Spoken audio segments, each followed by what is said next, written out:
What is up, fellow Astroneers? Welcome to episode 5 of my Astroneer playthrough. Today we're gonna go over how to get a soil conversion facility going. So I loaded up my original save file, which is all of this good stuff as you can see here. And we're gonna build this in my new save file. So I'm gonna go through how it works first of all. The idea is pretty simple. You just convert soil into medium wind turbines over here, and then you scrap that. As you can see, I'm loaded with scrap already. And then you use the scrap on trade platforms to get whatever resource you want, and then I can smelt them here or combine them into finished resources here. And you have everything you need.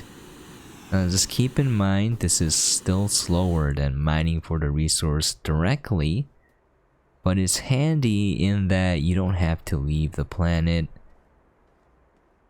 That's pretty much the only advantage, if you ask me.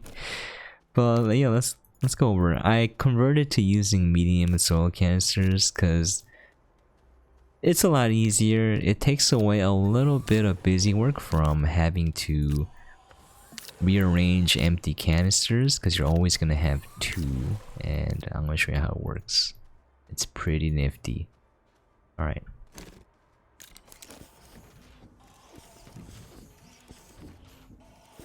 I love how it works. I'm just gonna... Oh, I guess I'll come back later. But yeah, the base is the extra large platform C. You're gonna have a soil centrifuge here. You're gonna have a smelter here. This storage unit, it doesn't really matter how you set it up. Just make sure at the very least you have a large storage unit with 4 medium storage silos. I'm sorry, trays. As you can see here, once the canisters are empty, they return to the medium canister to be filled. And you never have to worry about that.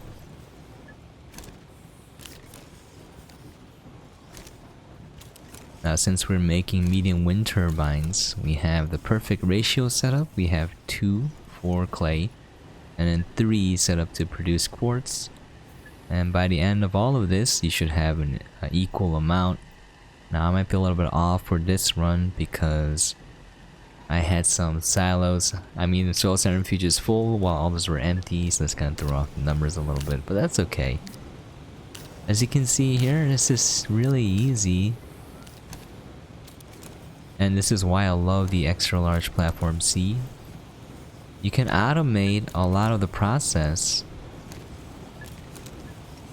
by just having all of these modules next to each other on the same platform. Pretty much the only thing you have to worry about is activating the soil centrifuge, and after that, the smelting furnace will auto-load. It used to be that you need to drag one resource on to activate it, but other than that, it was pretty much automated. The soil canisters will automatically fill up. Look at this, it's lovely. So literally all you have to do is just go around and activate the centrifuge.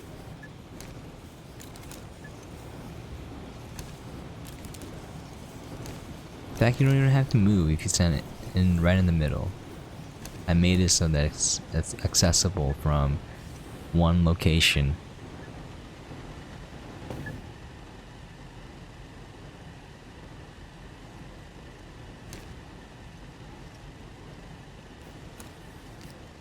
Okay. The less amount of work, the better, I say.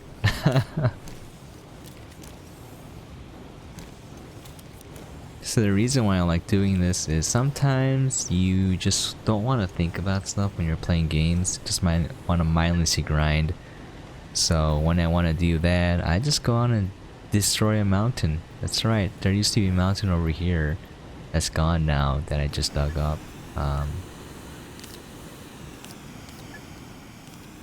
This is from the terrain desync fix, so it brought back a lot of soil. It's really annoying, but it's okay. This used to be a mountain. It wasn't here exactly. It was more like over here. For some reason it shifted it over. But yeah, I destroyed an entire mountain with the terrain manipulator. Didn't even use a rover or a crane or anything. And then yeah, starting to destroy all the mountains around me. My goal is to make Silva smooth green planet. It'll be a perfect, not a perfect, but spherical in shape.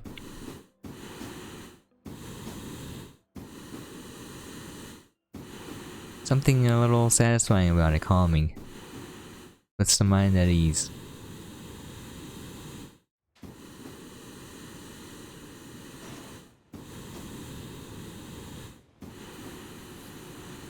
But yeah, it's a lot more convenient in that you don't really have to go to a planet. You don't have to go look for a node of resources.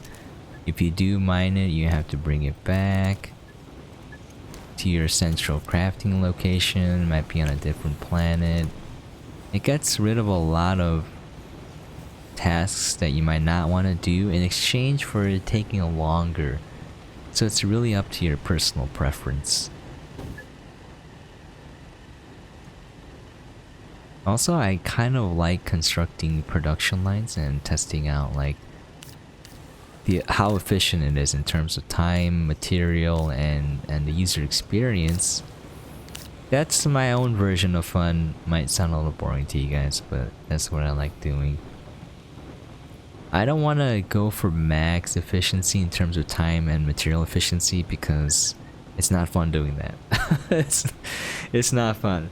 So I'm okay with it being a little less efficient if it's a lot easier and more pleasant to use. Like for example, this method, for it to be the fastest, you have to pretty much have a full tray of wind turbines already printed out here near the shredding station, and then have this full of glass and ceramic. And if you do that, it will be guaranteed to be the fastest method that I know of. At least it beats out medium storage trays, which I have set up here. And definitely beats out drill mod 1s, which have set up here, more basic setup. I guarantee it will be faster. I timed it myself. If you have it prepped already by having medium wind turbines printed out, it's just one extra step. But the reason why it speeds it up is that you can unpack these and start printing turbines while you're finishing, waiting for these smelting furnaces to finish. As you can see, it takes a while. So it's almost as if you are smelting while printing and unpacking and shredding at the same time in terms of operations performed per minute, which is why it's unbeatable for now, again, that I know of. Alright, while this is going, I'll show you guys a little bit of how it's gonna look when you start printing it.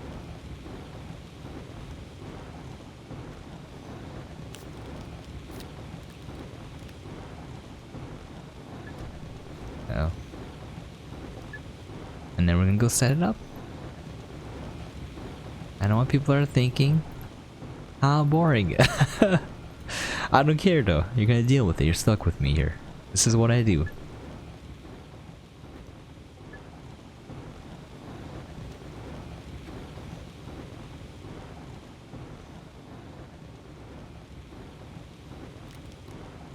Okay.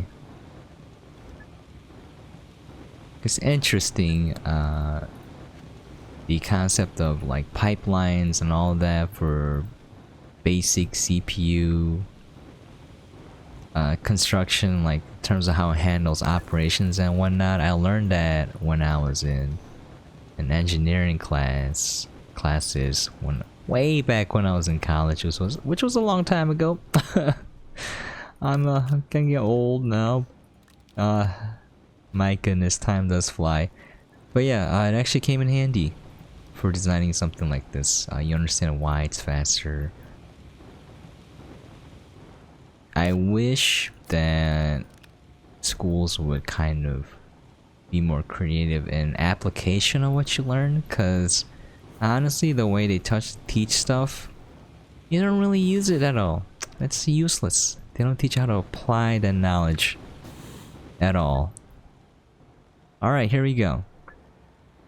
So the fastest way is to press, obviously when you press F, it comes up, right? And I hit enter. That way you don't have to mouse over the print key. Up. And then I'm pushing F to get out of that interface. Now I got old man hands, so it's not as good. But you can theoretically operate at least 10 without any downtime if you're fast enough. But again, this is not fun. I'm not playing Astroneer to be you know, worry about my APM. It's not why I play Astroneer. But again, it's kind of interesting because this is part of time efficiency, so.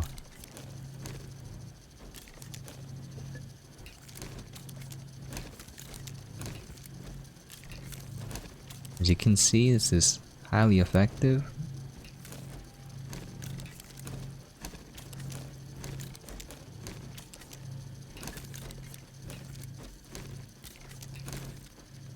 And I'm out. Alright. So again, if you want this to be the fastest method, just don't unpack these yet. And then, you know, keep smelting and then put a full tray of glass and ceramic. And then print out more. I mean, smelt more clay and ceramic until, I mean, ceramic and glass. Until you got everything filled. And then you're ready to go. But since we're not doing that right now, I'm just gonna show you guys what a full loop would look like, and then we're gonna go set it up.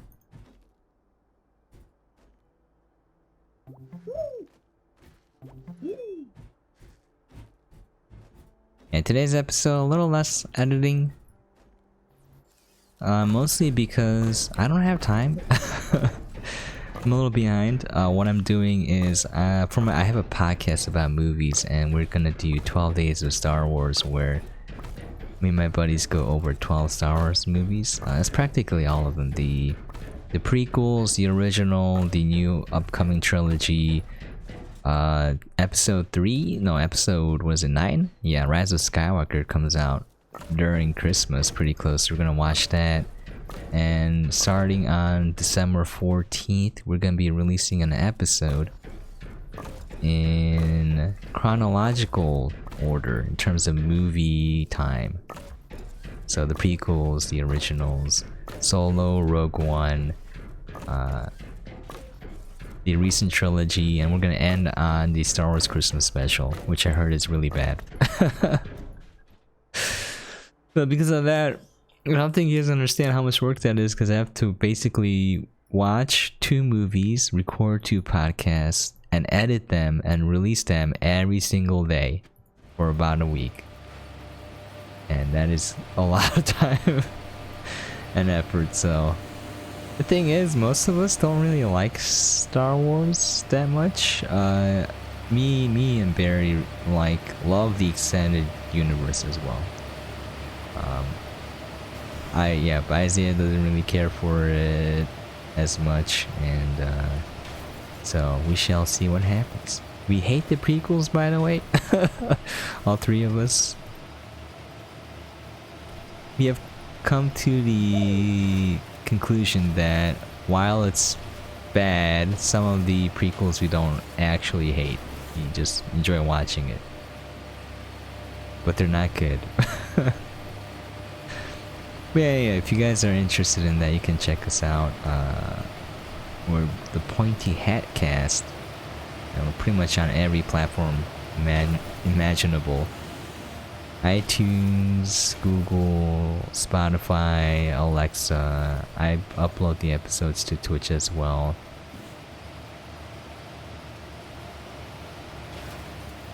Alright, enough of that nonsense. Let's keep going.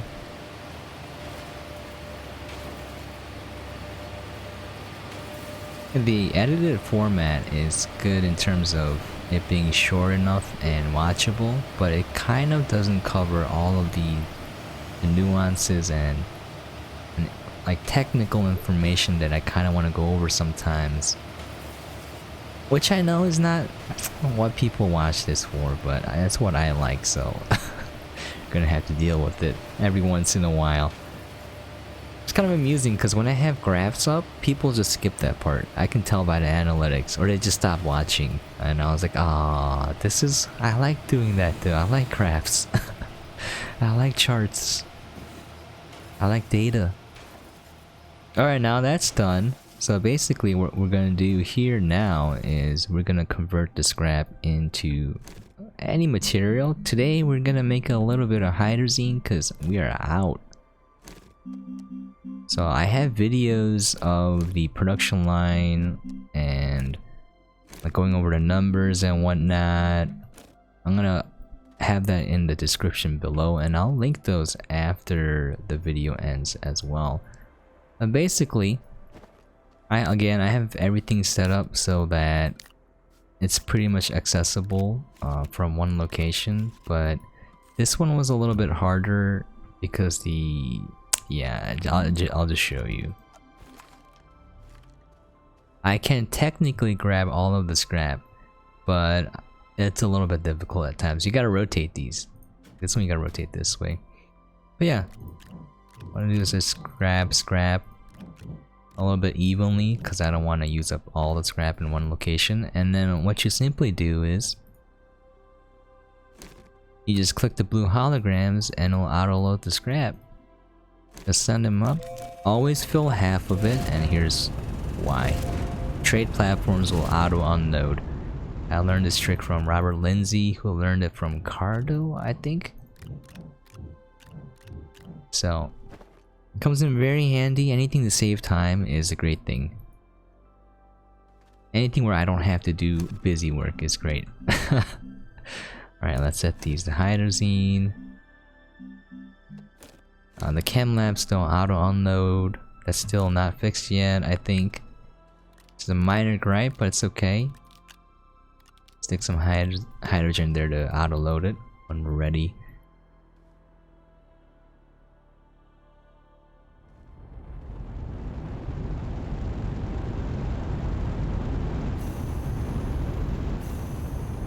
Okay, so all you simply do is just make sure you put the scrap on there and just send it up, and then bam, ammonium has been auto unloaded. You don't have to deal with it. And you can do this over and over again. Oh.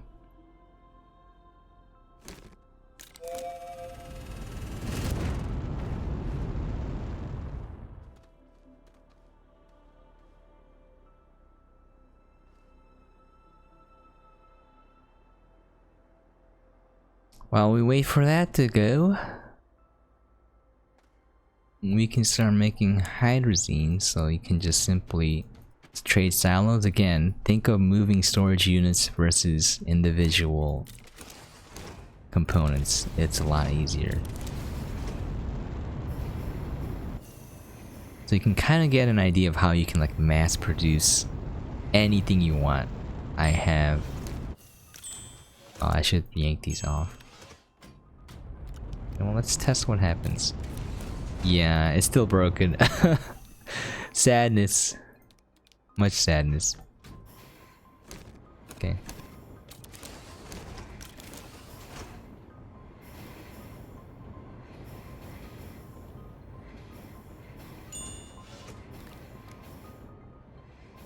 Pretty much the only quality of life changes I would love in Astroneer is just to make more things auto unload and auto load. Like the shredder, I would love it if that auto loaded. Research chambers, yeah. Have the chem lab auto unload again.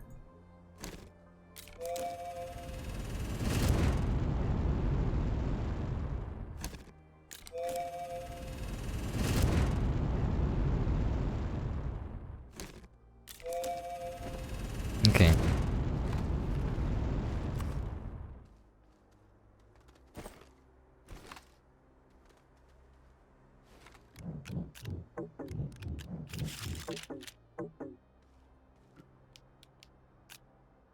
With that.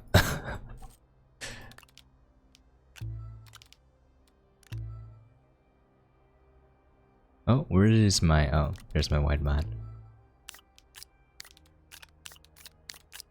Okay, I like to have my backpack and tools laid out in a certain way.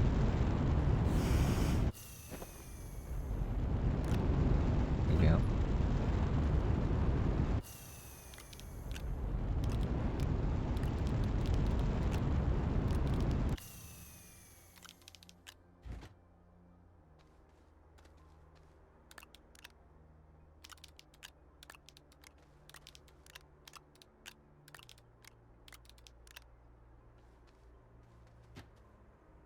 Stick this over here.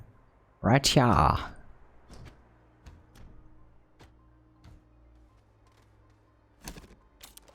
And there you have it, folks. So today was a little bit of a shorter episode. Apologize for that. Got super behind on my work. Yeah, I had to preview Tools Up. I gotta review that as well, meaning I have to beat the game, and I didn't get it early enough, so yeah, I gotta rush through and play the crap out of that game. Make sure I beat it, because you can't review a game until you beat it, in my opinion. Like, you have to get to the end and then some to like fully understand the game and make sure you're giving it a fair shot. If you just played a little bit of it and reviewed it, I think you're not doing it justice. I think that's unethical, if you ask me. How can you? It's like watching a half of a movie and reviewing the movie based on what you saw. You gotta watch the whole thing. You gotta really pay attention to it. You gotta consider all the things that you're seeing and hearing. Yeah. You're not doing the movie or game justice by reviewing it like that. Anyways, well, if you're interested, the game is called Tools Up. I have a quick look up, and I streamed it on Twitch as well. I enjoyed it, but I'm not even anywhere close to beating it yet. Alright, there you have it, folks. Today's been more of a casual episode. The next upcoming episode, I will be working on setting this exact same facility up on my new save file. That's gonna take a lot of work. But I'll edit that down, make it more watchable. Hopefully you guys find this useful to some degree. But yeah, there you have it, folks. This is pretty handy, but yet again, I'm gonna say this again. It's one big, what's the word I'm looking for? Caveat, whatever. This is a lot slower than actually mining the resource yourself. It's a lot slower. It's always faster to go mine it directly. But yeah, anyways, hope this helps. Look at how much hydrazine I have already. And I'm not even doing this as quickly as I can, as I normally do when I'm playing by myself. You can do this a lot faster. But yeah, there you have it, folks. Hope you found this helpful. I know it's probably not going to be entertaining, but I can't help it. I like this sort of stuff. I like figuring this sort of stuff out. Anyways, if you have any questions, comments, or things you would like to see, please feel free to leave a comment down below. And I'll be linking the solar conversion guide and the Hydrazine Production Line.